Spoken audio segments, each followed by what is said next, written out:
Hello everybody and welcome to another episode of the Guitar Souls podcast. This is episode number 88, I believe. I've not checked this, but I'm relatively confident, and I am one of your hosts, Mr. Levi Clay, and I am here with my good friend, Mr. Mike McLaughlin. How is it going, buddy?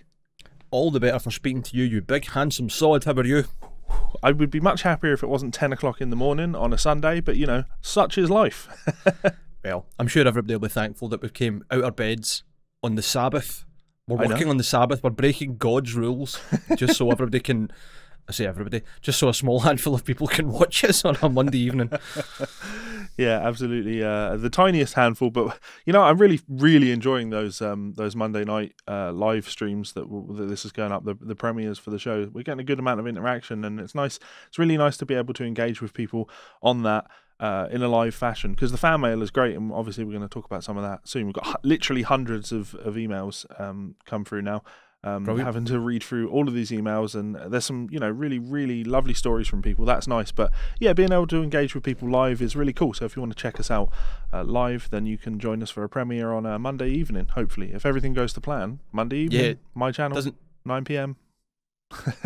Hopefully. It doesn't seem to be working always flawlessly. I've missed the last one, but I was there for a wee bit in the second one, and I was there the first one when you couldn't get on because there was problems with it. Yeah. So there might be a Christmas miracle where both you and I are online talking to people, and the episode airs when it's supposed to. So fingers crossed, yeah. Yeah, it's like I was going to say Miracle on 34th Street, but it's Miracle on Wishaw High Street. That's us. Miracle on fucking Wishy High Street's that the methadone counter isn't busy when you get into the one of 3 Lloyds. Yeah. That's Wishaw, isn't it? It's just yes. one of the 3 Lloyds that you can look at, and one of the 15 bookies. That's us. Yep. Oh, takeaways, tanning salons, and bookies. That's all we have. Yeah. And a big Tesco. Sorry. Yeah. What am I like? How are you, mate? What's been happening to you? Still playing piano, doing lots of transcriptions. Managed to get Ariel Posen's album done, which is fantastic. Really enjoyed doing that because it means I get to play some guitar in open C. You did a really nice video of you playing and singing along to an Ariel Posen video you put up on Facebook. Was it last night, maybe? Yeah. I remember watching that. I don't think I liked it or anything, which I apologise for, but it was really good. I really enjoyed it. It's nice to hear you singing. Honestly, I'm just wanting to play and sing every song on the record. It's just full of great songs, and it's distracting me from Luca Mantovanielli's album, which I obviously need to go back and do. But then, you know, life is a series of distractions. I've got an Ollie Steele thing. Ollie Steele, obviously, of the band Monuments. Yes. He's got a Ollie's playing fucking dynamite. Yeah, I'm transcribing his new tune as well at the moment, and that's absolutely fucking dynamite. So keep busy, trying to play lots of piano, etc. Life is what it is. Earlier in the week, so when was it? It was Wednesday, maybe? I'm not sure. Tuesday. It was Tuesday. I went out to Edinburgh to Chambers Studio, which is a lovely, absolutely stunning studio, with Melissa and her band, Melissa Kelly and the Smoking Crows, to live record both audio and video of a couple of tracks. And it's been a long time since I've been in a nice studio. It's been a really long time since I've been in a nice studio. I'm assuming that's where the photo of the Neumann came from then? Exactly, yeah. The 15 grand, yeah. That was obviously... Are you 87? Yeah, 67, I think. 67? I think you're maybe right. I don't remember the exact model, but that's the one that Chris Cornell used famously. Yeah, not my microphone, but it gives you an idea of the standard of this studio that we're in, and it was really cool to get to meet her entire band and see just a great band do their thing live in studio, have everything recorded live, the whole band in the room at the same time recording live. Right, so you got to meet Dave Donnelly? I did get to meet Mr. Dave Donnelly, yeah. The one and only, the man, the myth, the legend. Yeah, great Dave. saxophonist, absolutely killing it on baritone sax. Like, woo! Just a great guy, man. Like, I remember at school, for reference, Dave is someone I went to school with, and I haven't seen him. I don't see much of him, but he's still a very close friend. Last time we went for a coffee, it was supposed to be want to grab a coffee? I've only really got an hour. And him and I sat in a rower for the best part of about 4 hours, just chatting shit. Both of us being like, I really need to go, but then just totally engaging again. Yeah. And Dave is a ridiculous musician. I mean, back in high school, he was playing Yngwie Malmsteen solos on his saxophone, just because he'd be like, "Oh, you're trying to play Rising Force, right? I'll just play it then." Like, fuck off, Dave. He's also a phenomenal drummer. Is he really? Yes. Don't you hate people like that? Talented no, people. I don't hate Dave, because Dave is just such a great guy. He's the most humble, lovable man on earth. Yeah. So big props to Dave. But it turns out that Dave also plays sax for Melissa's band, as Levi was just saying there. So Levi was it you that had asked me if I knew Dave, or was it like you said, "Oh, you and Melissa have got a friend in common" or something? Yeah. When we were talking about it, and I was just like, "Oh, no way! Somebody else knows Dave and loves him," because yes, man, he's the best. He's like, this is going to sound really infantilizing and horrible, but like, you know that way sometimes that young kids can just cheer you up without meaning it because they're just so positive. That's like Dave.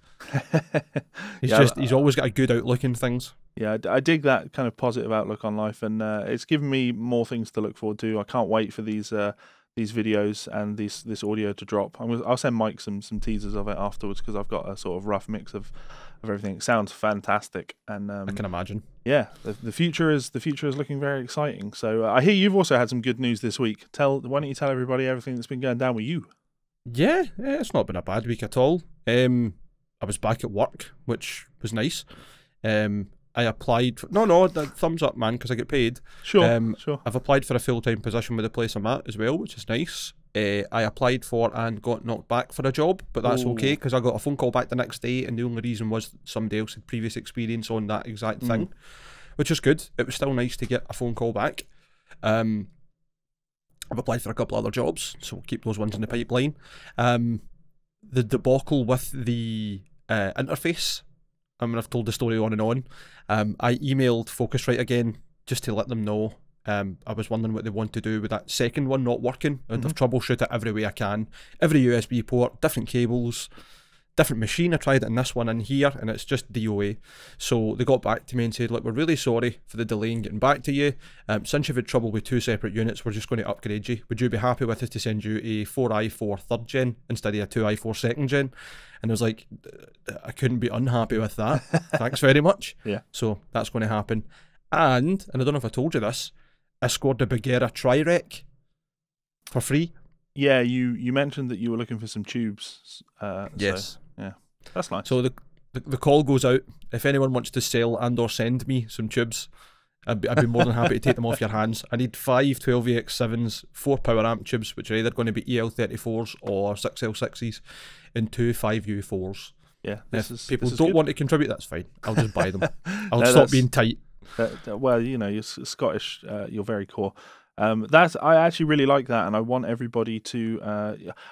I think you should use your forces of influence for good rather than for evil. We'll talk about Stevie T shortly.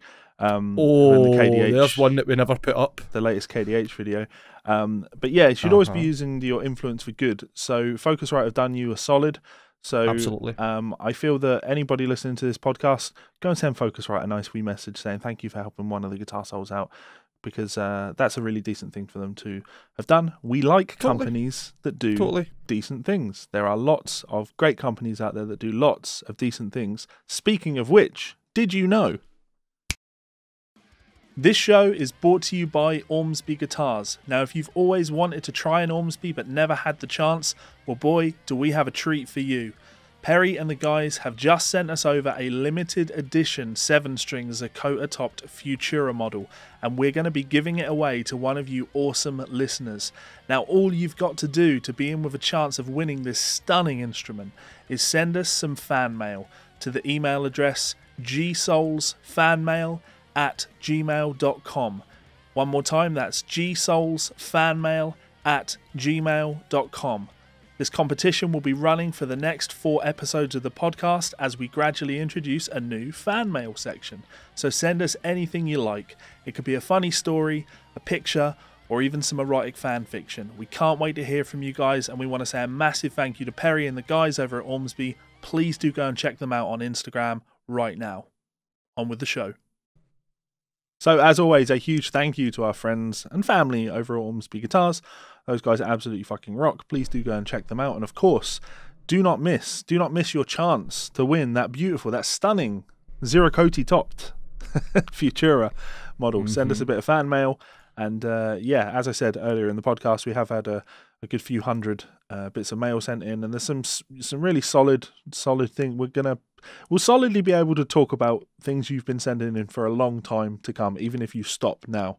So don't actually stop. But yeah, great. No, so keep it coming. And I want to throw this out to guys that are listening to the podcast, guys and girls listening to the podcast.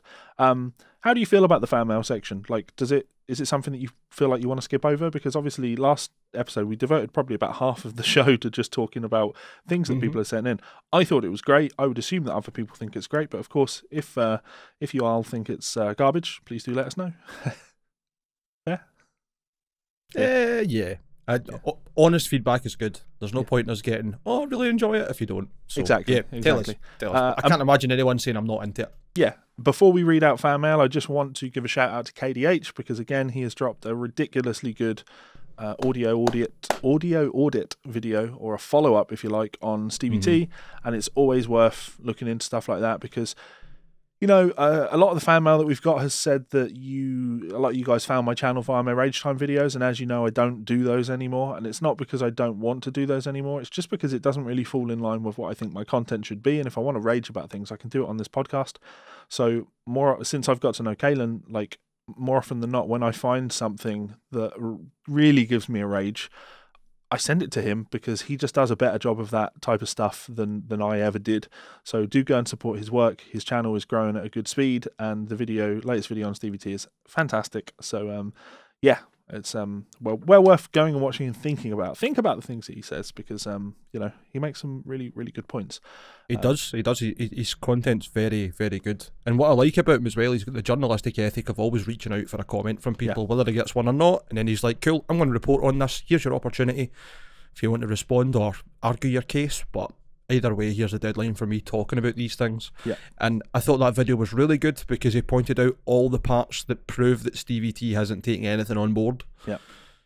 Not to spoil it, go and watch it anyway because Kellen, it's fucking brilliant, mate. Well done. Yeah, entertaining. I'm giggling the whole way through. So that's what you want, isn't it? Like it's hard hitting investigative journalism, but also at the same time it's entertaining, and I think you want stuff like this to be entertaining. So you're right. Yeah, good on him. Anyway, should we read some fan mail?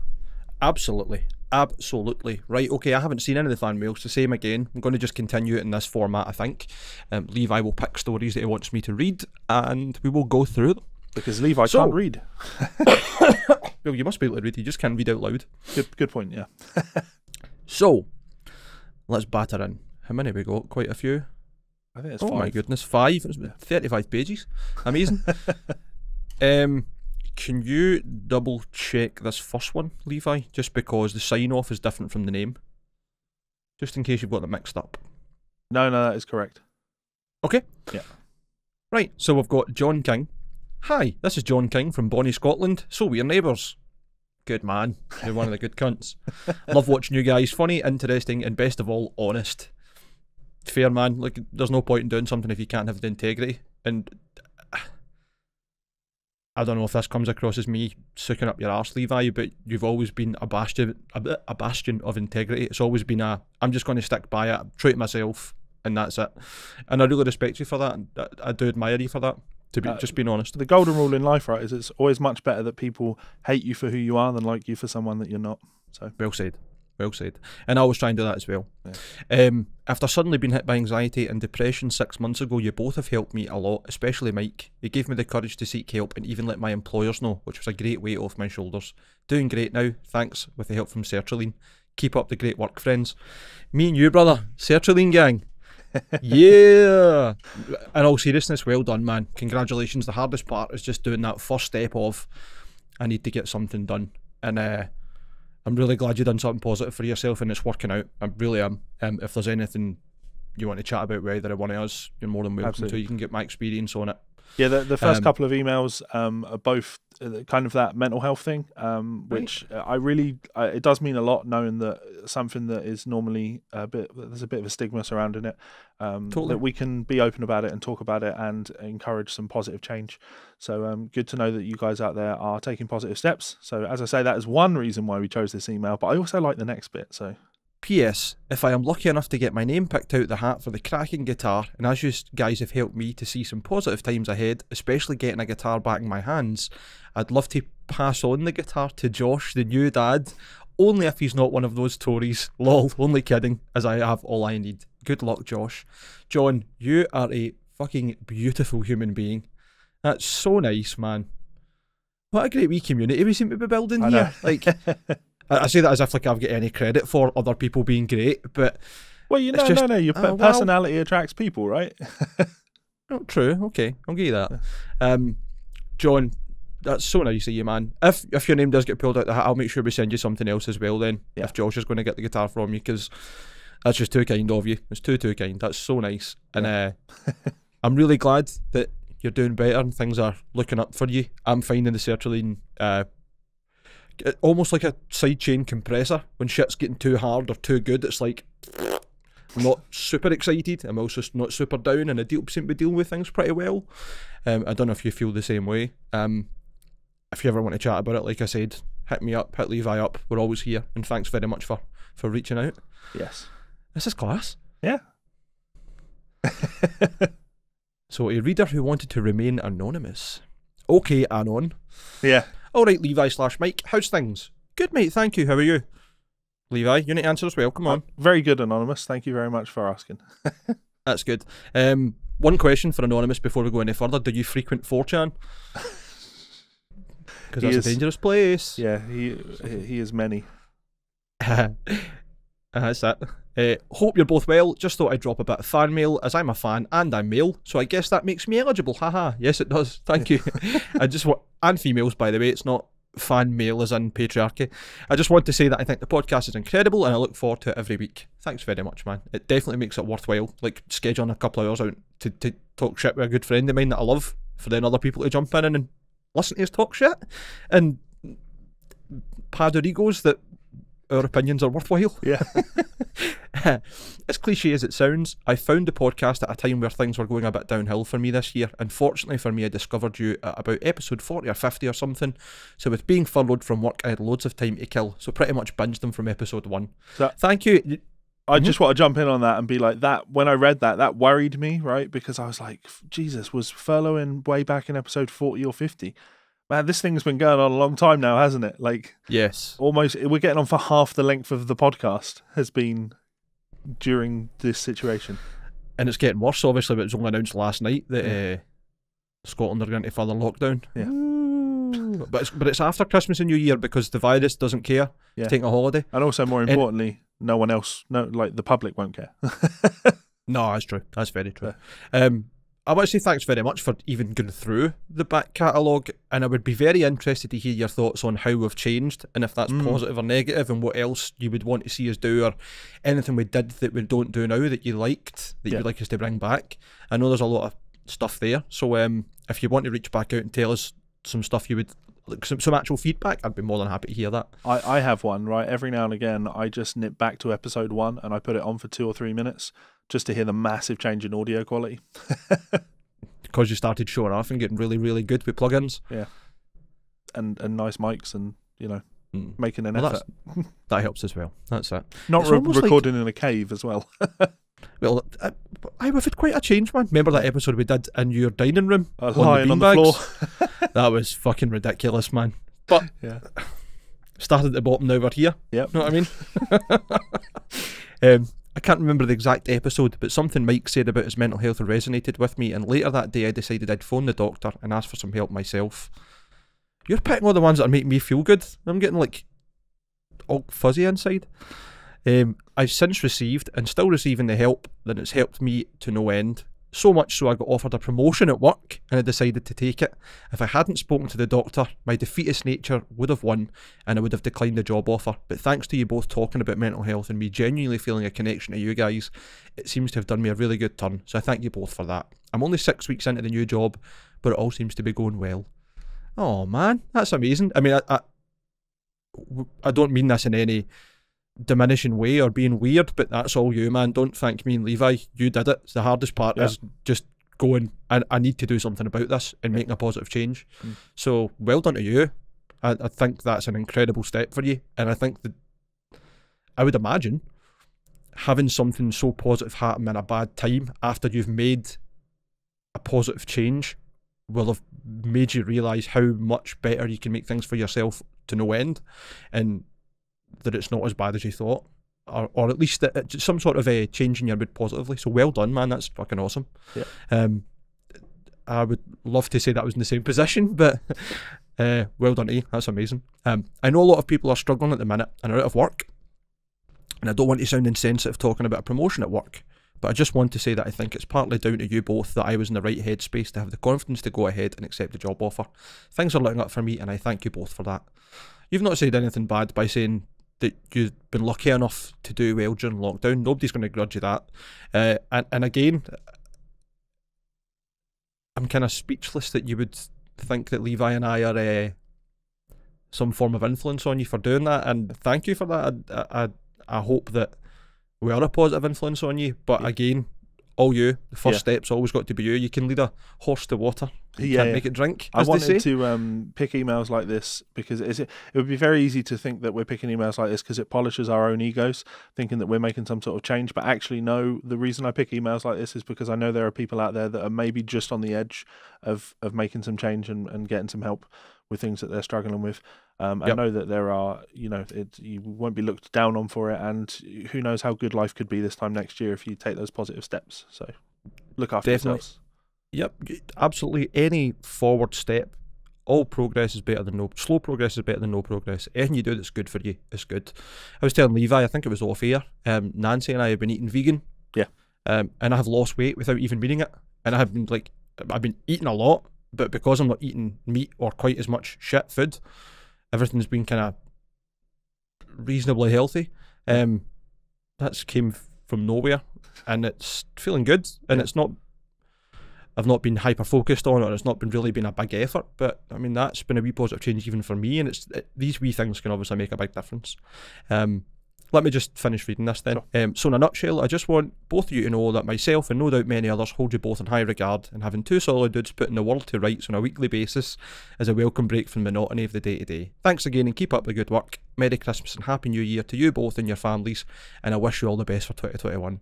Well, we wish you all the best as well, and Merry Christmas and Happy New Year. Yeah, Anonymous did send in a picture of him wearing a Guitar Souls t-shirt, but obviously I didn't want to post that because if he didn't want people to know his name, probably didn't want people to know what he looks like. Yeah, face redacted. That's really kind, man. Thanks very much, and I'm glad to hear that things are getting better for you. And again, it's all you. Just keep at it. If you're struggling, feeling like there's anything you need to speak about, let us know. Contact us. Fire it in the I'm really bad for the Discord. You're probably better sending me an actual message or putting it to the Facebook, but I promise you, with no badness, or with no lie, no dismissiveness, if you send us a message, I'll try my best to get back to you. I know Levi will as well. Yeah. All right, let's power through David's email because we're going to get into the fun stuff now. Yes. So David Imrie. Hi gents. I won't waste too much time kissing your arse or tugging on your heartstrings, but needless to say I'm a long time viewer / listener. I've seen every one of the podcasts and quite a bit of Levi's content too. If I was a lucky winner of the guitar, it would be fully appreciated and put to use. I live in England, but I find myself travelling through Lanarkshire and Glasgow at the moment because I have to travel for work. I always think of myself as entering Guitar Souls country when I cross the border and wonder how you're getting on. That's very kind. Thank you very much. You should let us know, like, when lockdown and that's done, if you're back up this way, if you're near Glasgow or Lanarkshire and you've got some spare time, so long as the restrictions are lifted, I'd be happy to come in and meet you for coffee or whatever. I'm sure Levi would be the same. I doubt I'll be the only person to offer something like this up, but nevertheless, attached is my take on a bingo sheet. I'm sure Levi's going to put this up on screen. That's tremendous. I mean, even the fact that there's been an effort put into making it look nice is fucking brilliant. Thank you very much, David. I imagined it as a drinking game called Guitar Sold.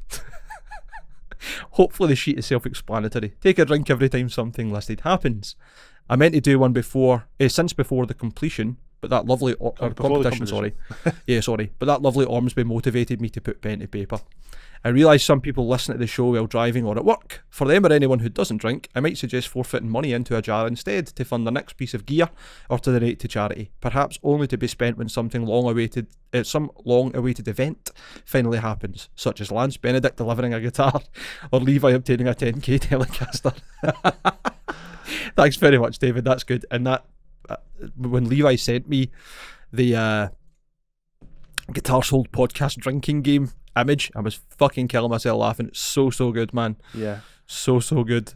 Everything about it's just bang on. Yeah, everything is great. My favourite is easily the first line, which is, before we start, YouTube viewers, if the video has already been timestamped by the time you watch, take a shot, salute and shout Yavor. That's amazing, isn't it? Yeah. A shout out to a very good man. And not just that, at the very bottom, as advocates against substance misuse and for good of mental health, we suggest an alternative method of enjoying the game without alcohol. As an alternative to shots of tequila, salt and lime wedges, we suggest lining up cherry cola, butter and malt loaf and consuming them in the same manner. This may ultimately damage your health more than the tequila ever would, but what do we know? Hashtag I'm not a doctor. Very good. The touches on this are so good, man. Thanks very much, David. That's amazing. This makes me wonder, though, right?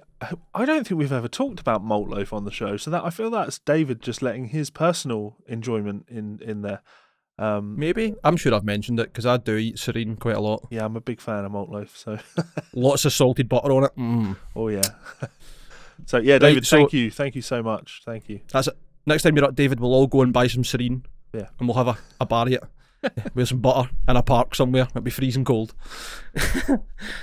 Matthew Dowie. Hello, Levi and Mike. I'm 28 and I've been playing guitar for around 17 years. Started as a rocker, but eventually got into fusion, jazz and gypsy jazz. It's funny that I had a conversation about this recently. I think I got into death metal because when I started playing guitar and wanted to get more technical, my two options in my mind were, right, either become a jazz player or I get into like really technical metal stuff. Yeah. And my brain was like, nah, no jazz, no thanks. You could maybe get into fusion once you've got some of the metal stuff down, but nah. Yeah. So it's strange because in my brain that's like where it splits off for most guitarists. Obviously there's country, classical, whatever else, like loads, but that's just me. This past few weeks I've been experimenting with a Fred Kelly Bumblebee thumb pick and it's opening up some new doors for me. It's enabled me to shred Tim Miller 212 arpeggios, spread triad sequences and other cool things like Mahavishnu arpeggios. I feel like a kid again discovering new possibilities and it's lit me up. I've just got a Fred Kelly Bumblebee on screen now. Well, not on screen, I'm holding it up. That's cool. It's a little thumb pick that's attached to a brace, if you like, so the pick can actually move and rotate and you can put it however you need it to be on your thumb. It's really clever. It's a nice compromise for a thumb pick. So yeah, cool product. Just a total fun fact, when I played bass in Agonized Deformity, I used to use a thumb pick and it was one of the ones that slides over your thumb so that I could play bass pick for stuff I really wanted a lot of attack on, and then when it came with like crazy timings I could use my fingers without dropping the pick. And I loved that. That looks like a really, really great option for that as well. My question is, have you guys ever had an aha moment with a technique or musical problem where it's all suddenly clicks for you? Hoping to hear some cool stories about this. All the best. Yes, Matthew, absolutely. I'll let Levi go first. Well, I'm just sat in here stressing out, right? Because I've got a beautiful soundproof studio, and yet for some reason I can hear a dog barking. And it's because for some reason my next door neighbour has decided that they're going to get a dog, but they've also decided they're just going to leave their dog in their back garden all day. And it just decides to relentlessly bark, and it really undermines the point of me having a studio when I can hear the faint sound of a dog barking through the door. If it makes you feel any better, I can't hear any dogs barking. Yeah, we'll see what happens when it comes to me. Up, so you're okay. Doing with the audio.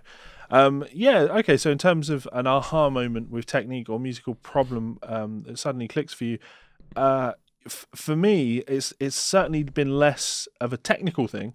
For me, it's been a mindset thing. So when I started to think about everything in relation to the chord that I was playing on any given time, so everything became about intervals. What does this thing that I'm playing sound like over the context that I'm playing in? When I started to do that, and my ears started to open up to hearing things in relation to what they were being played over, it meant that whenever I was listening to things that I liked, I could get a quicker grasp on why I enjoyed those things, and it became easier for me to actually integrate sounds into my playing because I was thinking in terms of sounds rather than in terms of put your finger here to do this thing. So yeah, that was certainly really helpful for me. Focusing less on technique was ultimately much more useful in terms of my overall musicality. But if you want to talk strictly technique, when I started to really take hybrid picking seriously, that was very important for me. And I kind of forget that these things are just integral to the way I play guitar now, because I've been using my pick and fingers for so long, like, I don't know, 15 years, just picking fingers with everything. Same with like using the thumb over the top of the neck when I'm playing for different chord voicings, and occasionally for certain lead lines that I play, I'll use a thumb for a note on the bottom. But these are relatively unorthodox things to do. And I notice this when I'm teaching a student who's maybe played guitar for 30 years, and I mention, you know, well, let's use our fingers to pluck those notes, or let's use our thumb here, and you can see this very visual, like, wow, that's really weird. Like, why would you do that? Doing things like that and just sort of integrating techniques like that so they become just part of the way you play guitar and things that you don't think about was really, really helpful for me. So I would certainly say hybrid picking, using the thumb, but also focusing less on technique and thinking more about the things that you're playing over. So there you go. That's very clever. My aha moments are usually me sitting listening to Party Cannon songs, like the tabs for them, and on Guitar Pro, and being like, there's no way any human could play this. It just doesn't make any sense. And occasionally either just getting it because I'm like, oh, the shape makes sense now, or changing the position of certain notes to make it more fluent. Like, rather than moving all the way up to like the 11th fret on a certain string, maybe just playing it on the 6th and the next string up. Right. So I know Party Cannon, I've got a lot of position changes, and you've commented before, like, it's stupid how quickly you need to move between positions. I've found that I'm trying my best to keep it economy-wise and trying to get more space. I'm trying to think if there's any other kind of aha moments. Because I'm not much of a technician, I don't really know if I have aha moments. That's I mean, every so single hilarious. time What? You describing yourself as not a technician. You play some of the most technically demanding music that I can imagine, and you do it like with sheer economy when you're doing it, like the most relaxed. I try.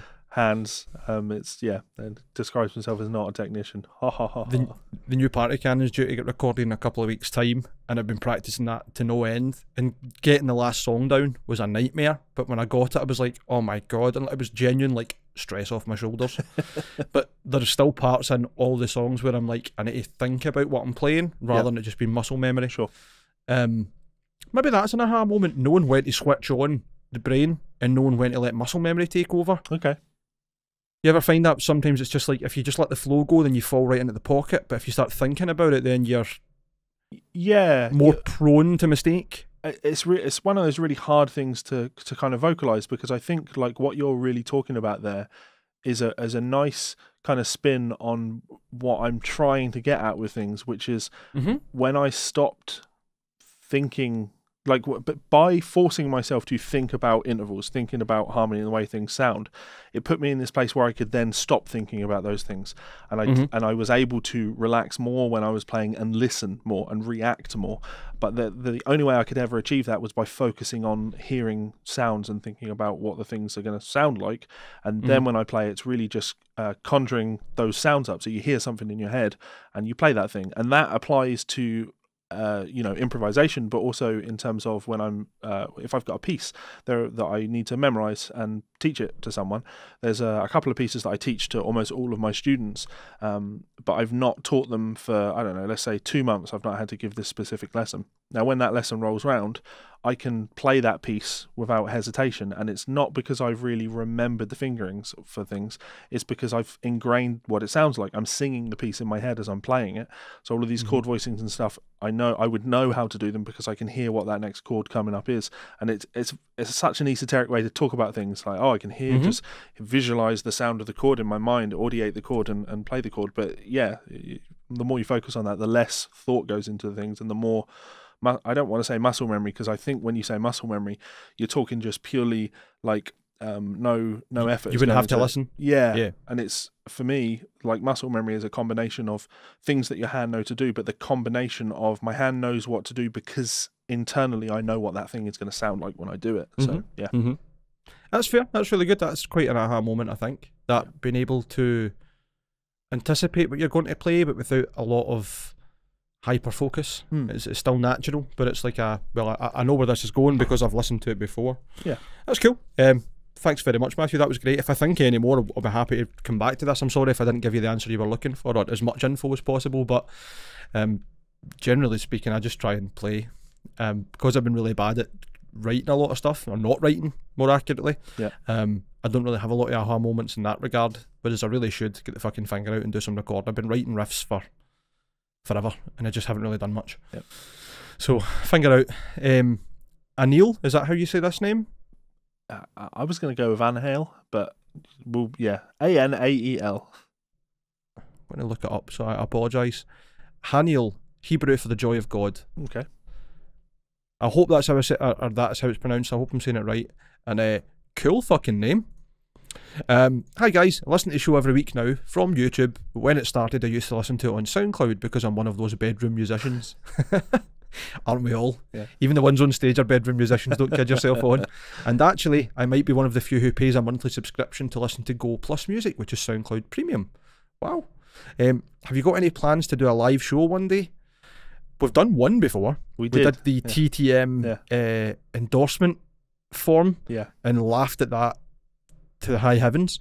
I'd be more than happy to do a live show. I think I've really been gearing up in my mind for us to do a live show for the competition reveal, because I think that'll just be good fun. But well, the thing I really take from this is the idea of a live in-person show. Oh, that would be really nice. We did speak about the potential of going to like Birmingham Guitar Show or whatever and doing something there, maybe having that opportunity, but there hasn't been any planning and there hasn't been any conversations with parties outside of Levi and I. So if there's any events or anyone that's involved in any events that are listening here and they'd be interested in booking us, we only charge £3,000 each a day, a bedroom, lobster dinner each, a mountain of cocaine. Like, no cocaine. That's bad. Mate, we don't take drugs in this podcast, Levi. I agree with you. Cocaine is bad, but also at the same time, if someone's paying the bill, you take the free mountain of cocaine. That's how that works. You've got to do you've got to do an Al Pacino. We've got to be Scarface. Just But your problem is that I'm too tight. I would turn up an empty parcel box and then go home and sell it. Yeah, that's probably true. But Mike's right. If there are events coming up that you think we'd fit on, mention it to the organisers, because obviously we're happy to do things if it makes sense to do them. We did have some people talking on the Discord about, they're like, oh, every year I go to the Freak Guitar Camp, Matthias Eklund's camp, and they were like, you should do some sort of residential guitar soul things where people just come up and hang out with you for 3 days and drink and talk about guitars. Well, you've kind of done this before, did you not? The event, was it Andy that put it on with Roy Marchbank? That was really like a guitar tuition thing. So, but the same idea, like a clinic camp, hang out, whatever else. Like, it's something we could do. I don't see why it wouldn't be possible, but I think my concern would be you could put a lot of value in teaching people. I would just be like, do you want to play guitar and make a racket? It'll be a good laugh, we'll have a beer. Anybody that's seen me at events like that know that actually what happens is I'm not really interested in playing guitar. I'm interested in getting drunk and talking shit. Yeah. Well, we could do that. I suppose we could have an event where it's literally just us getting steaming and having topics thrown at us that we need to go off on. Yeah. Like fucking Skinner and Badil. That'd be really good. I'd really, really enjoy that. So if it does happen, or it's something that you think we should do, or that you've got suggestions of to where we could do it, or whatever else, like I say, man, fire those information or those suggestions in. Please do. The next part of that question was for the 100th episode, maybe. Well, I don't have any problems with that. That's creeping up. I quite like the idea of kind of planning ahead and having something special. I kind of want to do a live one for Christmas, and as I said to Levi, and as I've just said on the recording here, for the competition reveal to find out who's won, because we haven't even decided yet. Like, obviously it's going to be done genuinely, names in a hat at random, which will be great. I think people maybe had the impression you and I were going to comb through all the emails and be like, that's the best one, they're getting the guitar. Sure. It'd be nice if we could be that selective, if we had enough to give away, but no, it has to be super fair. Yeah. I don't want it to be subjective, I want it to be objective. It's just if you are the lucky person whose name comes out the hat, then you win this beautiful guitar. And it is fucking beautiful. Yeah. Of course I'm down to win the guitar. Of course you are. Again, I'm really sorry if I say your name wrong. It's Haniel Gomez. And if by any chance you need my name, I comment here and there on YouTube, on your video, sorry, and I think I've been watching since 2016 to 2017. Christ almighty. Find a Guitar Souls selfie attached to this email. Have a good weekend. Bye fuckers. ADG. You made Levi's day there, because I just don't say it anymore to annoy him. So the day I do say it, you're going to be like, oh my god, he's saying it again. Much, yeah, exactly. Sweet. So yeah, thank you very much. My bus seat. The fucking bus seat. Yeah, thank you very much for all of the fan mail. Please do get some more in. Why don't we use this as a nice opportunity to segue into something, because y'all are talking about being fans of this show, and y'all know that you are all fanboys for this show. Well, I'm actually a fanboy myself. I'm a big fanboy of Magic the Gathering, which leads us nicely on to Mastodon help unveil new Viking-inspired Magic the Gathering set. Now, I will say I'm glad it's not a Monomarth. Yeah. Because they would have probably lent into it far too hard. You know what I mean? Magic the Gathering, fucking cards glued onto their drinking horns. A couple of these stories have actually came from Metal Sucks. It's been quite a quiet music week, or story week. So we've only really got 4 or 5. In the lead up to Christmas. Totally. Yeah. But the good thing is, they're fairly good stories. Yeah. Even the ones that I've got from Metal Sucks, and obviously we talk about our, I wouldn't say disdain, but our preference against Metal Sucks for content, but credit where credit's due, they've got some good stories on. Yeah. So, let me just read. This was put up on December 15th, and that would have been 5 days ago from the time of recording. It's been said that Magic the Gathering is metal as fuck. I will have to take the word of others on that, but assuming you agree, you will probably be delighted to learn that the game is launching a new Viking-inspired set, Kaldheim, and they appear to have enlisted a number of notable metal bands to help them unveil cards from that collection. First up, Mastodon, who made the below characteristically silly video premiering the first few cards. I haven't watched the video yet, so you'll need to go and watch it, but I will give it a check. Sure. I also very much really like Mastodon. Me too. Because they're good. More exciting, at least for some of us, is the fact that Mastodon made the clip while in the studio where they're recording new music. That's quite cool. That's a kind of lore. In the official Kaldheim Week of Metal Spotify playlist, if the official Kaldheim Week of Metal Spotify playlist is any indication, and the fact it contains exactly 7 bands suggests that it is, other bands set to unveil cards in the coming days that will include a Monomarth, Torch, Smolder, Oceans of Slumber, Angra, and Rhapsody of Fire. Is Kiko still playing for Angra? No, I didn't think so. But I was just like, okay.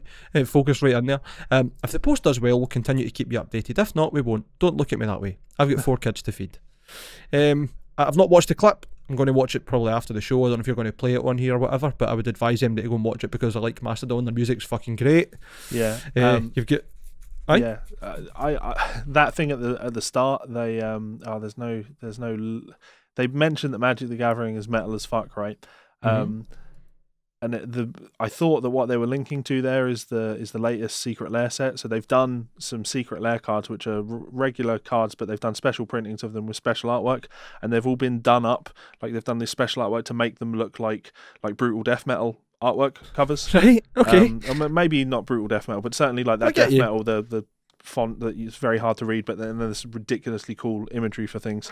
Not really my taste, but you know, there's certainly a lot of metal fans that play the game, and there's certainly a lot of metal fans that are involved in making the game. So cool. Yeah, clearly. And I'd like to be excited about Kaldheim, but you know, being in some sort of strange quarantine for the rest of our lives makes playing cards with people across the table really hard to do. And I've not lost interest in playing Magic, but for me, it's a social experience, and social experiences aren't really a thing right now. So I've not been able to play anything in a very long time, and that makes me sad. So yeah, I'd love to be excited, especially like Vikings. I'm surrounded by Vikings at the moment, right? As you can see from just the hair, I've become part Viking. playing Assassin's Creed Valhalla, which is fantastic, and watching the show Vikings. It was very fitting that the latest Magic set would be Viking themed. I'm just going to go full. I'd be a terrible Viking actually because I hate boats. So, not that I'm scared of boats or anything, but I don't like boats. It's not that I take an issue with boats. I take an issue with the sea actually, because there's lots of things in the sea, you know, things in the water, and I don't like the things that are in the water. So actually, I have no issue with boats when I think about it. Boats are great because they keep you out of the water. So yeah. That was a really, really strange train of thought there, but a good one. And totally fair enough. I know a few people who don't like the unknown / open water, which is fair enough. Totally fair enough. I've never ever gone to Magic the Gathering. I know that you have over the last few years and really enjoy it. But my aunt, quite a few years ago, I might have still been in high school. She's a high school teacher. Right. In one of the more kind of prestigious schools in Scotland. She's a computing teacher, but she was always the first to volunteer to take kids and young people on like the expeditions to wherever they were going and whatever else. And a few times she took them to like Magic the Gathering either competitions or events thereof. And one time she came back with like 200 or 300 cards for me, and honestly about 50 books of all the stories from Dungeons and Dragons or Magic the Gathering or one of these kind of sets. I'm sure it was Magic. I'm pretty certain all those books and cards are still in my cupboard, and I'm sure I've mentioned to you before as well. I know, I'm still waiting on them. Yeah. Well, the problem you've got is they're not in my cupboard, they're actually in Kieran's cupboard in his bedroom, and Kieran has been saying he's going to do his room up for about 15 years. Well, since I moved out, so about 8. Yeah. Ish.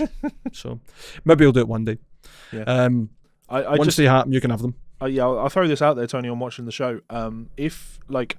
Magic for me was like really, really useful for my mental health, because it got me out of all of my old habits. It got me out of doing the same things that I'm always doing, which for anyone that struggles with mental health, you will, and you've had positive sides to it as well, you'll know that repeating the same cycles over and over and just doing the same things can be really, really detrimental to it. So breaking that by forcing yourself to do something a little bit different is great for that. So if anybody is looking for a new hobby, I mean, Magic, if it gets its claws in, can be a very expensive hobby, but actually it doesn't need to be. Like, if you find your local game shop and go down for a Friday night Magic, learn how to draft and play some games of cards with people, you will get to know new people. You'll be taken out of the shit that goes on in your life, and it will be something that can take your mind off things. So I'm not saying necessarily that the Magic would be the thing, but, you know, if you are struggling with your mental health, picking up something new and trying to make some sort of change and, you know,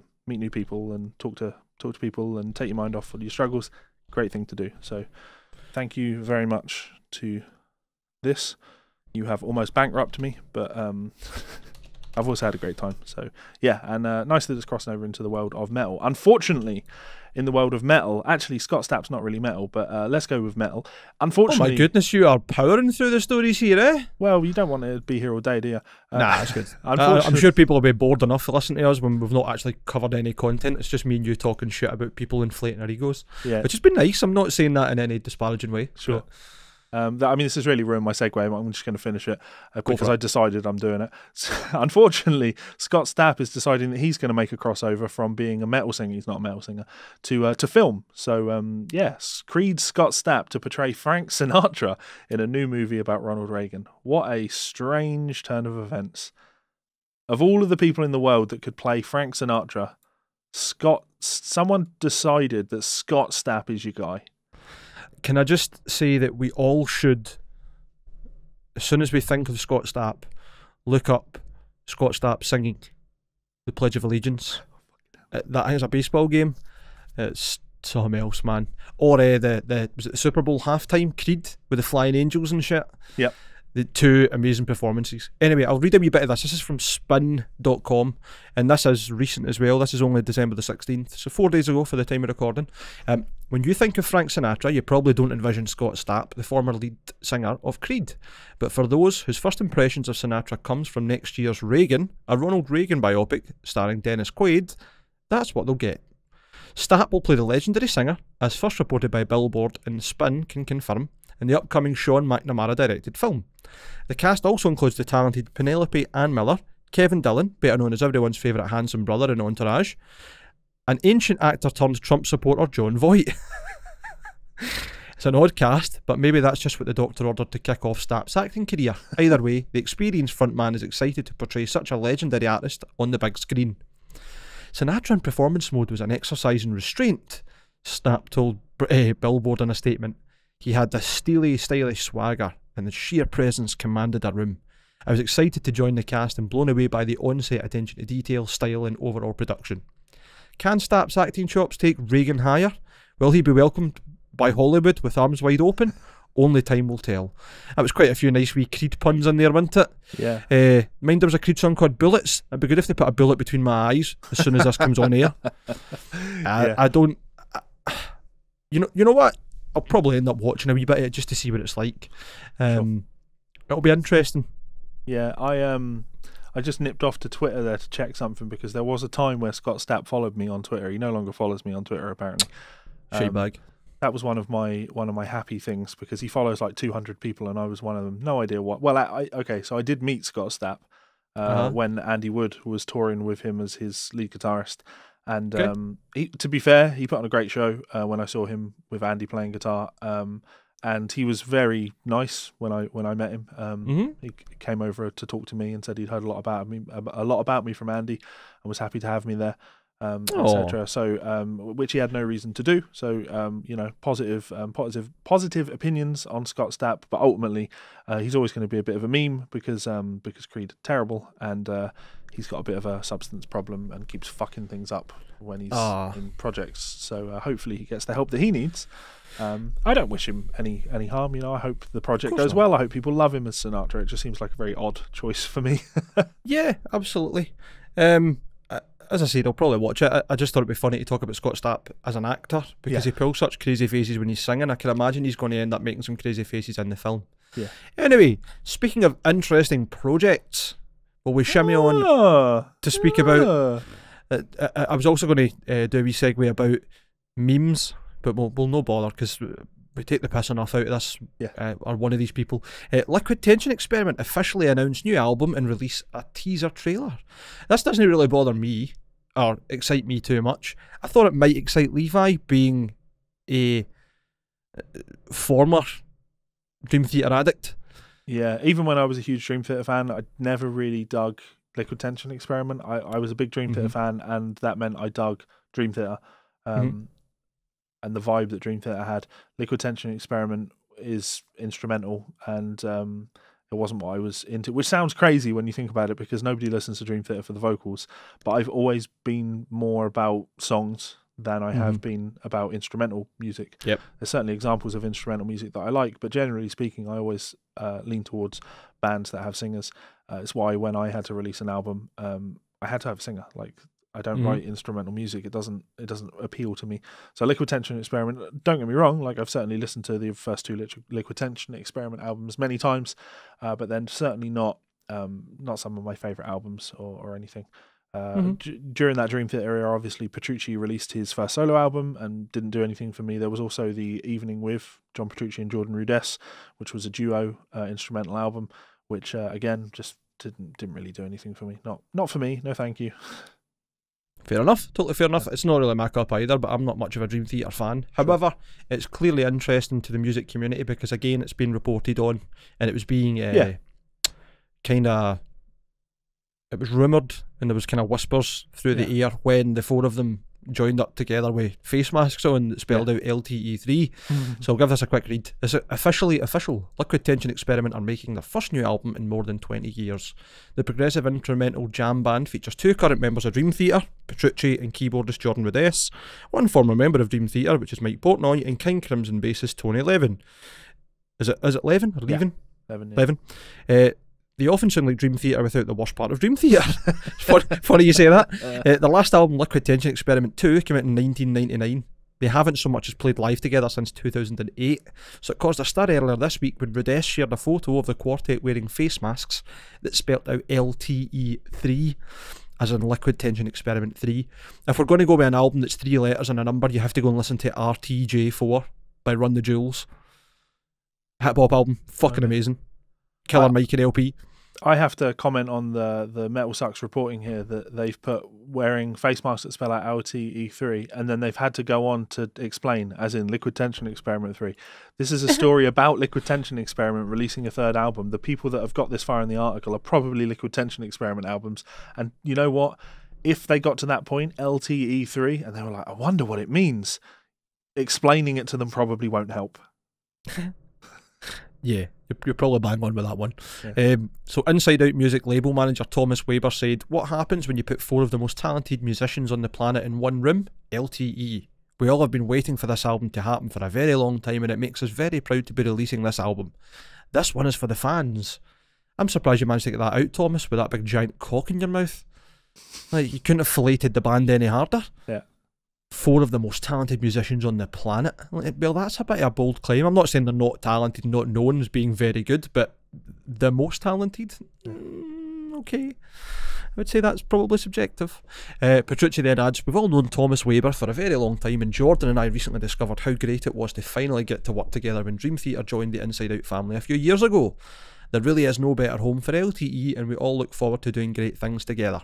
And then Portnoy concluded, myself and John have known Thomas Weber since we met on the very first Dream Theater European tour in 1993.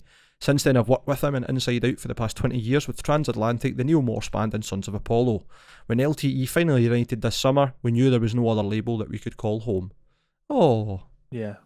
I just want to jump to the comments to end this because I love this top comment. Sounds cool. Can you really call Liquid Tension Experiment a jam band, though? I always associate that moniker with improvisation, like Widespread Panic and Fish. Incidentally, I could never get into any of that stuff. Yeah, like the idea of calling Liquid Tension Experiment a jam band sounds very strange to me, because the response to that is, yeah, they were always strange. When they first came out, the marketing talked about the music being mostly improvised by 4 musical geniuses. But when you listen to a tune like Paradigm Shift, like, that's not improvisation. There's these, you don't, nobody improvises really tight unison lines on keyboard and guitar, you know, unless they genuinely are really weird musical freaks where they can just look at each other and know this long stream of 16th notes at 200 BPM that they're going to play and effortlessly execute them. Yeah, I don't really think of them as being a jam band in any sense. No, that's fair enough. Jam bands are a very particular genre of music that I'm not really into a lot of jam bands either, but I can't imagine Liquid Tension Experiment showing up to a jam band festival and being well received. And then Bob Roberts has commented, jazz metal, enough said. Yeah. I haven't heard Liquid Tension Experiment, but I don't know if I would lean into saying jazz metal. I think there's probably other bands out there that can take that. Panzer Ballet, they're kind of jazz metal. What a fucking band. And then going into like Jonas Hellborg albums, is it Round Metal Hat? I like art metal. Art metal, that's the one I'm thinking of. That's got Matthias on the guitar, isn't it? Yeah. Aye. Or Matthias O'Clind. So there you go, some crazy stuff out there. Okay, so we're laughing at that. Why don't we laugh at Kerrang and their 50 greatest metal albums of 2020? I haven't been on this list, so let's have a wee giggle, eh? I haven't scrolled down. I don't know if you have. Do you want me just to read it out? Do you want to read it out? I've got it now, and I'm thinking we just do the top 10. Though it's worth pointing out that at number 49 is Corey Taylor, because of course. Wonder what Corey Taylor thinks about that. Green Day. Part of canon. It's worth pointing out. Green Day appear on there. Oh, nice. Number 37. 37th best metal album of the year. Green Day. Makes perfect sense to me. AC/DC. Strange. Ozzy Osbourne at number 15. Jesus Christ, that album is garbage. You know what? Trivium at number 13. I've not listened to their new record, but I feel that I should probably give it a spin. Look, was number 12. Run the Jewels, yeah, okay. RTJ4. You described it as a hip hop album. Zach De La Rocca's on it. It's rap and hip hop, but the samples are cool as fuck. Okay, but it's coming in as the 12th best metal album. I want to. It's no metal in any way, but it's a fucking great album. I just need to finish that Trivium thing. Sorry. Because we mentioned them last time. Matt Heafy and Corey apparently the best metal guitarists in the world right now. I don't know if I agree with that, but they are going on tour. They will be in Glasgow next November, and we have to go and see them because Tesseract are the headline support. And you know that when you have the opportunity to go and see Tesseract, you go and see Tesseract. So easily up there with the best live sound I've ever experienced at a show. Yeah. Something else, man. I'll say to Kieran, I'm sure he'd be into it. And maybe this will be the opportunity he gets for, remember Matt Heafy was calling out on his stream to say you need to come backstage and whatever else. Yeah. That'd be cool for him. Yeah. What else on this list? Machine Gun Kelly? No thanks. Loathe, I let it in, it took everything. Number 7. For anyone that hasn't listened to Loathe, I would go and suggest you listen to this album. Okay. If you like the Deftones, it's essentially Deftones with a lot of much heavier parts in it. I haven't listened to New Enter Shikari, but that'd be an interesting one. Number 3, Deftones, Ohms, that's pretty good. Number 2 is Biffy Clyro. I don't know if I would say one of the most successful pop bands that kind of put in like post-rock and math elements would count as metal, but I haven't heard the album. And then number 1, Code Orange, Underneath. Haven't heard the new Code Orange album, but it's probably pretty fucking heavy. So at least the number 1 was an actual metal album. Is it? I don't know who Code Orange are. Code Orange are like kind of hardcore. Okay. We spoke about them before. Why did we speak about Code Orange? Were we talking about signature guitars, for what I remember? And it was their guitarist, Reba Myers. It was the black ESP, Reba Myers signature. Right, okay. If you look it up. Okay, yeah. I have to say, we have in that all the fan mail we get, we have a lot of people that say, really love the podcast, guys, even though I don't listen to metal. Or the music that you guys listen to isn't really my cup of tea, right? And I have to make this point to everybody that's listened to the show and might feel that I don't listen to metal either. Okay, I'm looking at this list, just not as much as me. Yeah, but like honestly, looking at this list, if I go up from number 1, Code Orange, Biffy Clyro, Deftones. I mean, most of these bands I don't even know. I know Biffy Clyro and Deftones, obviously. Trivium at number 13. The first album on here I've actually listened to is Ozzy Osbourne's Ordinary Man at number 15. But then as I continue to go up, I am Idols, Ultra Mono. That's great, but again, not metal. Honestly, the only album in this 50 that I've heard is Ozzy Osbourne's Ordinary Man, and even that, I wasn't happy that I had to listen to it. So if you think that you're listening to this podcast as a not metal fan with these two metalheads, remember, I am not. That is not me either. So, I'll tell you what I've listened to off the list then. Sure. I haven't heard Underneath, but I know who Code Orange are. I haven't heard the new Biffy album. Deftones I've heard, Ghost of Main haven't heard, Enter Shikari I haven't heard, I've not heard the new Pearl Jam. I Let It In, It Took Everything by Loathe is a great album. I'd recommend going and listen to it. When I say it's like essentially the Deftones, I mean that in the greatest of respects. It's like the good parts of Deftones taken into like another band. Not quite stolen, but more like a good influence worn on their sleeve. Svalbard I know of, haven't listened to. Machine Gun Kelly's Pish. Emma Ruth Rundle and Thou I don't know. Touche Amore, I don't know. Run the Jewels is fucking dynamite. RTJ 3 and 4 are both absolute nailers. I like Trivium, not heard the newest album. Higher Power, I don't know. Ozzy, I haven't listened to that album. Creeper, I don't know them. All Time Low, I think, are like a pop punk band, unless I've got the wrong idea. They're a hardcore band. All Time Low, have I got the idea wrong? Again, I have no idea. I just have to pay special attention to the Creeper album, Sex, Death, and the Infinite Void. It's a good name. What a great title. Absolutely. The new AC/DC I haven't listened to. Idols I fucking love. Tory hating punk from Bristol. Neck Deep, All Distortions Are Intentional.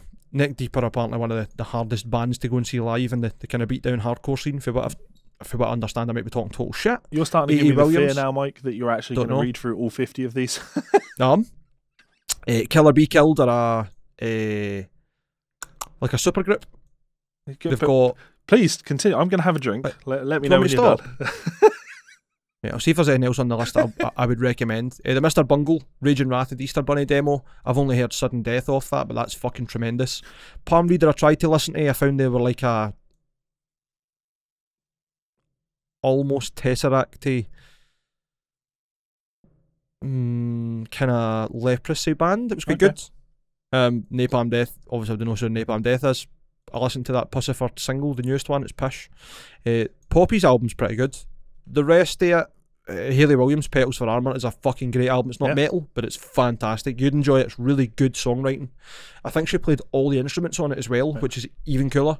I feel that I need to check out this band called Spanish Love Songs, because surely they can't be a metal band. Brave Faces Everyone. I'm going to look them up. And if they are, bold name. Like it. American rock band for Los Angeles. American rock band, Spanish love songs. So good on you, boys. Banging name. Nothing says great marketing like absolutely mislabeling yourself with your band name. Yeah, it's smart when you think about it, because when you have a strange name like that, it's very easy to steal the show. Speaking of stealing, I felt a wee segue coming in there. I was going to go next. This one actually isn't a good story, despite us being quite flippant there. Sure. Guitars worth the value of £30,000 were stolen from a Glasgow city centre shop, which has strung out guitars up by the Tron Gate. And this particularly sickens me because they're one of the last small, I don't know if they're independent, but I'm going to go out on a limb and say they are independent, stores out there that stock a lot of cool second-hand, maybe, I think they might have some new stuff as well, but a lot of really cool stock, really interesting shit all the time, and a good service department as well. They're really, really nice, really friendly, knowledgeable, and for them to have been hit so badly is fucking rotten. Yeah. I posted about this on Facebook. The story came out before the list of the guitars had been posted, and there's some speculation, which I'll go into in a wee minute. We'll talk about it more, but I'll just kind of read the story quickly. It's very factual because it's a news story about something that happened actually in the news. So guitars with a combined value of around £30,000 have been stolen from a Glasgow city centre shop. The incident happened at Strung Out Guitars in King Street around 10:55 PM December 12th. A mixture of acoustic and electric guitars were taken. Police Scotland are now appealing for anyone with information about the theft or may have witnessed anything suspicious to come forward and talk to officers. Members of the public are also asked to look out for anyone attempting to sell guitars. I'm only reading this out because I think it might be relevant if anyone is on the second-hand markets and sees any of these guitars, because there is a list that I'll send to you, Levi, to put in the description. Detective Constable Chris Stewart said, "We are appealing to anyone who may have seen anything suspicious around the time of the incident or who may be offered guitars for sale to get in touch. Anyone who can help with inquiries is asked to contact us on 101, incident number 4444 of Saturday 12th of December 2020, or to make a call anonymously to the charity Crime Stoppers on 0800 555 111. And those are obviously UK numbers. Yep. So when I first looked at this in the list of guitars that came up, it was about, I think, between 10 and 15 instruments, and they were all very high value to make up that 30 grand. Yes, what? Sorry, I was. It's alright. Are you looking at the list up? I'd other stuff coming in while that was coming through. I wasn't sure if the story said exactly how many guitars were stolen, but I certainly remember reading the list, and it was like 8 guitars. Like, it was very few guitars that were actually stolen, but were all very high value guitars. They're all high ticket, like one-offs and stuff, which I think is maybe a good thing for them to potentially get the stuff back. It's 12 guitars, and I'll read the list. Again, I'm going to send you this. I'll just copy and paste it while we're talking. Sure. Because I think it's really important that if we have the opportunity to share this, that we do, because obviously anyone that's got any information, this is going to help. And kudos to Strung Out for having such a great record of the instruments that they held in store, because they've got the serial numbers as well as the finishes, everything else about them. At first, when I heard about the story and seen this list, I thought, fuck, that's got to be somebody that knows their stuff that's taken those. But I'm not so sure anymore. Reason I don't being, think so.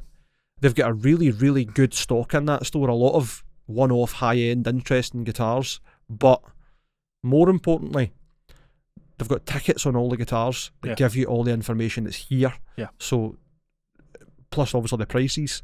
So anybody that's went in there, whoever it is that's went in there, doesn't have to be necessarily an expert. Exactly. They can just see these things and grab them. Yeah. Do you want me to read the list out, or we just post it?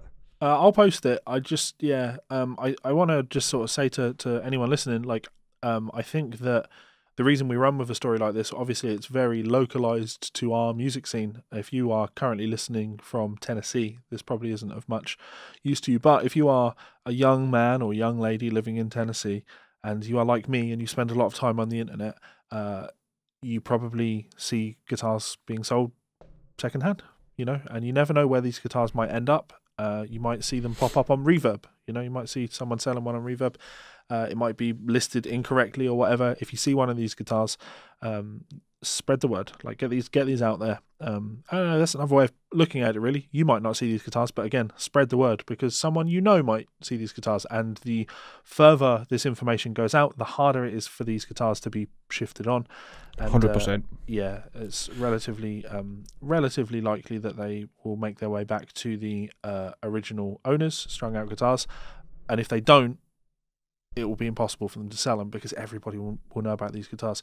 I mean, looking at the list, there is a guitar signed by Tony Rice. Like, that's a £4,000 guitar. If anybody sees a 1994 spruce top Indian rosewood back and side guitar signed by Tony Rice for £4,000, look into it, spread the word. Yeah, I think the idea of making these things too hot to handle is definitely there. But on top of that, what I also know is Strung Out do commission sales for private sellers who just put the guitar in and then they'll take a fee. Right. So these could be guitars that are owned by people rather than the store, which is even more of a kick in the stones. I don't mean that as in it's alright for a business to lose 30 grand a stock, but not for a person. Yeah. But I would assume, hopefully I'm right, the business has the right insurance to help cover the costs of those and at least help people get the right money back, depending obviously what the insurance payout. But I just think it's a total kick in the stones for everybody involved, and I think it's a real fucking shame that these 12 guitars are now on the market in somebody's hands that they shouldn't be. Yeah. And I really hope they get returned to Strung Out and their rightful owners. Yeah. Maybe there's one or two people who've got their instruments up for sale that are quite happy that they'll probably just get the insurance money because then it's dealt with. You know what I mean? Sure. Yeah. But that's maybe just a bit of a... I just think, like, it's a strange situation to be in, isn't it? And, like, it's not like us to talk politics. And this isn't really a political rant, but I just have to look at this and be like, £30,000 worth of stock going missing is hardly the biggest concern for businesses right now. You know what I mean? I think it's probably more stressful for Strung Out that they've been forced to close for months and months and months on end, and then they were told that they can open again, and they opened again, and then a week later they're told, no, sorry, you're going to have to close again. Like, this... Yes. £30,000 worth of £30,000 worth of stock probably isn't going to be helping them, but nowhere near as much as not being able to open your fucking shop. Yep. I am all on board for further lockdown. What I'm not on board with is just how much it's been fucking flipped up, down, left, right. Nobody knows what's happening. The announcement last night, I was sitting at the computer playing computer games and Nancy got a phone call from one of her colleagues, our boss actually, Joe, who was like, have you seen what the latest update is, that we're going to have further lockdown after Christmas and stuff? So Nancy had to write and put out a bulletin at like 6 PM, which usually on the weekends they don't have any news past like 2. So really different.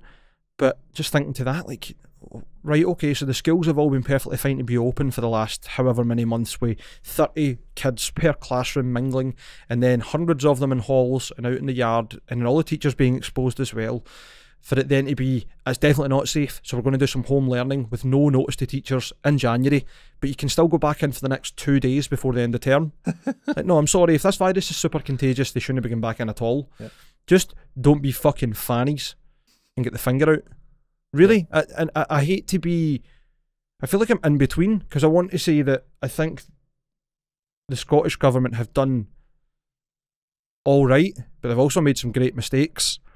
I've seen somebody commenting something along the lines of taking the piss out of fucking Nicola Sturgeon, Nippy Nicola, and then somebody else defending, and then a friend of mine jumping in and saying, well, remember she had the opportunity to do the circuit breaker lockdown for the October week and didn't take it. Yeah. So things could have been much better by now had we just went, fuck it, we need to do the hard thing rather than the easy thing. I don't want, like, appeasing the majority rather than the minority. Those loud voiced, I'm not going to be locked in the house, I'm not going to be under house arrest, this is martial law, she's actually a dictator, or that pish. You know what I mean? Well, it's such a horrible... when people say that though, they mean it. Like, they're not going to be locked in the house. People are going to go out and do what they want to do.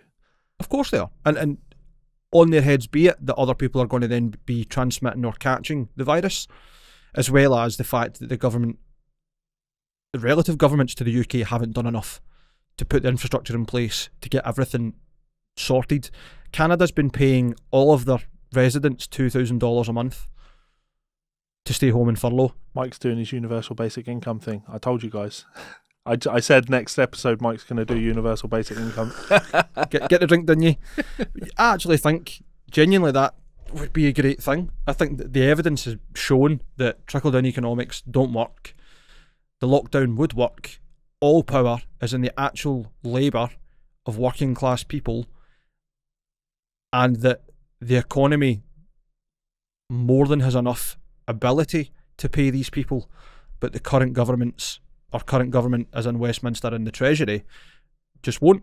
If they can get a pay rise but nurses can't, and they can't pay out to help people in the public, and all these fucking non-tender contracts can go out, there's money. That I'll leave it at that.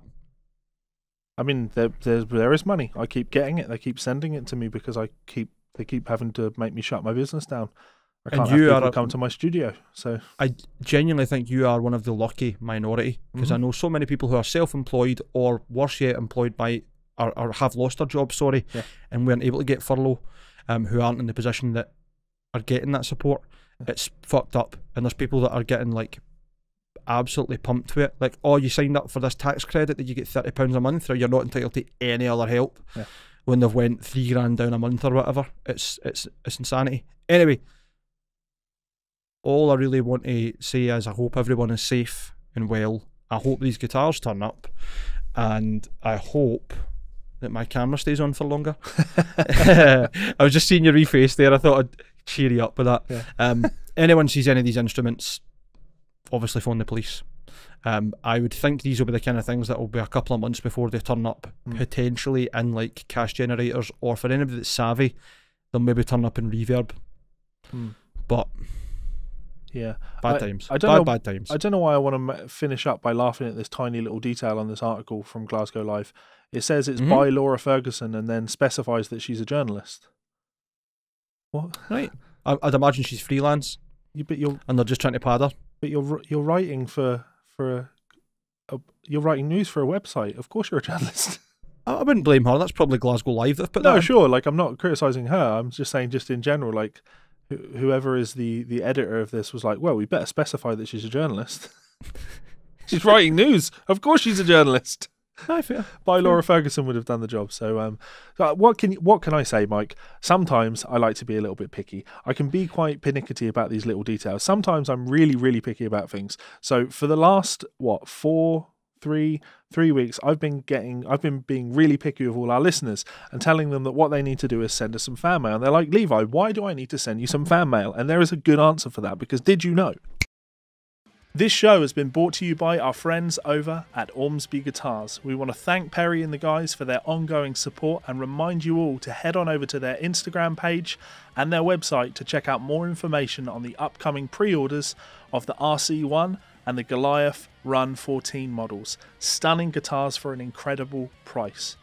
If that's not an option for you right now, well, we're still giving away our limited edition Zakota-topped 7-string Futura model. All you need to do to be in with a chance of winning this incredible instrument is send us some fan mail. Send us some fan mail to GsolesFanMail@gmail.com. One more time, that's GsolesFanMail@gmail.com. This is an incredible opportunity, guys, and we will post this guitar to one of our fans anywhere in the world. And of course, there will be some other wonderful prizes that we'll be giving away to some runners-up. Good luck, and we'll see you for another episode soon. Laters. So as always, a huge thank you to our friends and family over at Ormsby Guitars. You guys absolutely rock. Thank you so much for sending us that stunning Zero-Coaty topped Futura. Stunning guitar. Please do take your chance to win it. Send us some fan mail to GsolesFanMail@gmail.com. We will be drawing a winner. So we've got one more week. So next episode will be an opportunity still for you to send things in. And then the episode after that is, that should be the one where we're picking the winner. That was the 4th week. I'll check. That sounds about right. So. Somebody's not getting a present for Christmas, but they'll get it soon. Yeah, somebody's going to get a stunning present early in the new year, and we're looking forward to putting that guitar in someone's hands. Absolutely, man. I should point out, right? I didn't mention this on the podcast last week, and I'm hoping that Perry's turned off the podcast at this point, and he's no longer listening. So my studio, the ceiling in my studio is quite low, right? I can stand up in my studio absolutely no problem, but if I were to jump, I would confidently bang my head, right? And there are lots of little dings in the ceiling in here where I have a guitar on, I stand up, and then I take my guitar off and just smash the headstock off the ceiling. I might have done that with the Futura and taken a chip out of the headstock. I wanted to bring that to your attention. No one's going to complain because you're still getting a free guitar and it's not massive damage on it or anything. But I didn't want, when it does show up to somebody, I didn't want them thinking, oh, Ormsby have just sent these guys a B-stock guitar. That's not the case. It was at one point a perfect condition, stunning guitar that I clumsily twatted the headstock off my ceiling. I actually twatted the headstock off the ceiling twice. Yeah, it sounds like you. Other thing to say, and this, without giving too much away, even the people who have bought B-stock guitars directly from Ormsby probably didn't notice any issues with them. And yeah, I'm not saying that to insinuate anything, but my understanding is that the B-stocks were B-stock by no real measure. Yeah, it's like a B-stock is minor cosmetic defects, right? And that could be a ton of things. Ultimately, it means, would we be happy to put this in a shop and sell it at full retail price as a representation of what our brand is, because there is a millimeter of bubble on the back of the guitar, on the finish that we're not overly happy with. Like that, to me, that's what B-stock is. Like, not like there's a chunk taken out of the guitar. No, of course not. But I think those lucky people that managed to get the B-stock from Ormsby's Reverb could spend a long time rattling round that guitar and be very, very hard pressed to find the B-stock reason for the listing, I would think. Anyway, that's enough about me. My Godin, actually it's here. I'll grab it. 2 seconds. Okay.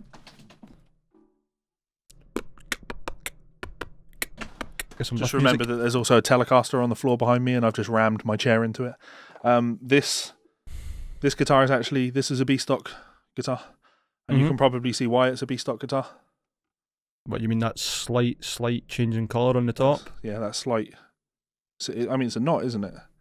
But like, because I don't know if that is a knot. That looks like there's been like, is it a knot? It's really strange because when I look at it like this, no, it's not a knot. When I look at it like this, I can't see it. But when I do that, I can see it on camera, but I definitely can't see it in the flesh. I don't. Just seems... Oh, okay, I see it from that angle. But yeah, it's a like minor discoloration, and that knocked like £400 off the guitar. So, which is insane. And not just that, like the golden stuff is ridiculous. Yeah, they really are cool guitars, man, with the MIDI and stuff. Yeah. Anyway, big fan of this. Anyway, I would like to say thanks very much to everybody for tuning in. I think I've had a really good time talking. I really, really, really appreciate all the fan mail. So for John, Anon, David, Matthew, and Anael, if I say it right again, or Haniel, thanks so much for writing in. Thank you for your time. Hopefully you got the answers you wanted. If you didn't, feel free to email back and say, Mike, you didn't actually answer my question, you fucking ball bag, because that would be fair. Yep. Big thanks to Perry and the guys, as always. A wee special shout out to Daniel at Deadwall because he's sorting my amp. A wee shout out to Rev, other great friends of the show. And thanks again for tuning in. If there's anything else that you want to see us do, or you haven't entered, I mean, I say this thinking it won't happen, but if you haven't sent us fan mail, if you have not entered to win this fucking guitar, what's wrong with you? Yeah, who doesn't want a free guitar? It's not even just a free guitar, it's a pretty fucking nice free guitar. Yeah, it's not like Chapman giving away a guitar, you know.